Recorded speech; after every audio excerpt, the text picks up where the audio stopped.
ഈശോ മിശിഹായിക്ക് സ്തുതിയായിരിക്കട്ടെ. രണ്ടാമത്തേത് പ്രാർത്ഥനയാണ്.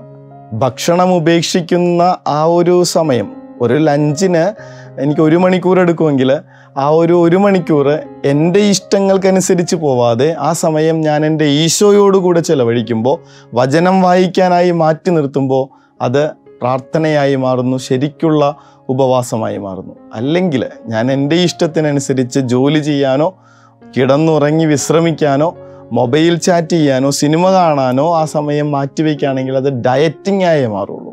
ഗാന്ധി ഭക്ഷണം ഉപേക്ഷിച്ചിട്ട് വർക്ക് ചെയ്യായിരുന്നു. ദൈവഗീതങ്ങളോടുകൂടെ അദ്ദേഹം ചർക്കയിൽ നൂൽക്കായിരുന്നു.